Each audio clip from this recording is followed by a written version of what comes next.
Instagram പ്രണയത്തിലൂടെ പാട്ടിലാക്കിയ യുവതിയെ ഉപയോഗിച്ച് ലഹരി വസ്തുക്കൾ കടത്തുന്ന യുവാവ് പിടിയിലായിരിക്കുകയാണ്. യുവതിയും യുവാവും പോലീസ് പിടിയിലായി കഴിഞ്ഞു. 100 ഗ്രാം MDMA-യുമായാണ് ഇരുവരും പിടിയിലായിരിക്കുന്നത്. ഇടപ്പള്ളിയിൽ വാടകയ്ക്ക് താമസിക്കുന്ന ആലുവ സെമിനാരിപ്പടി കൊച്ചുമണിക്കോടത്ത് ആസിഫ് അലി, കൊല്ലം കന്നിൽമേൽച്ചേരി മകം വീട്ടിൽ അഞ്ചല എന്നിവരെയാണ് റൂറൽ ജില്ലാ ഡാൻസ് ഓഫ് ടീമും നെടുമ്പാശ്ശേരി പോലീസും ചേർന്ന് പിടികൂടിയത്. ജില്ലാ പോലീസ് മേധാവി ഡോക്ടർ വൈഭവ് സക്സേനയ്ക്ക് ലഭിച്ച രഹസ്യാന്വേഷണത്തിന്റെ അടിസ്ഥാനത്തിൽ ബാംഗ്ലൂരുവിൽ നിന്നും വന്ന ബസ്സിൽ നിന്നാണ് ഇവരെ കസ്റ്റഡിയിലെടുത്തിരിക്കുന്നത്. പിടികൂടിയ രാസലഹരിക്ക് 9 ലക്ഷത്തിലേറെ രൂപ വില വരും.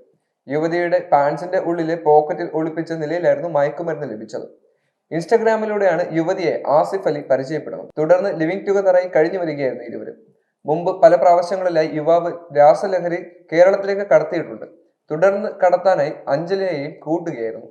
ഇരുവരും ചേർന്ന് 2 പ്രാവശ്യം രാസലഹരി കേരളത്തിലേക്ക് കൊണ്ടുവന്നിട്ടുണ്ടെന്ന് പോലീസിനോട് പറയുകയും ചെയ്തു. മയക്കുമരുന്ന് കടത്തുകാരാണെന്ന് അറിയാതെയാണ് ഇയാളോടൊപ്പം കൂടിയതെന്നാണ് യുവതി ഇപ്പോൾ പറയുന്നത്.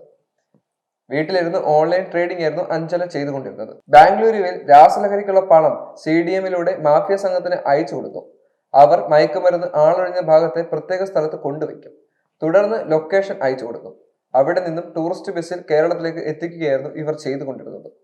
ഇവിടെ കൊണ്ടുവന്ന് 5 മുതൽ 10 ഗ്രാം പാക്കറ്റുകളിലാക്കി വിൽപ്പന നടത്തുകയാണ് ചെയ്യുന്നത്. ഡാൻസ് ഓഫ് ടീമിനെ കൂടാതെ narcotic cell DYSP PP Shams, Aluva DYSP TR Rajesh, inspector Sabuji MAS, SI AC Biju, ASI Roni Augustine, senior CPOമാരായ CK രശ്മി, MM രതീഷ് തുടങ്ങിയവരാണ് അന്വേഷണ സംഘത്തിൽ ഉണ്ടായിരുന്നത്.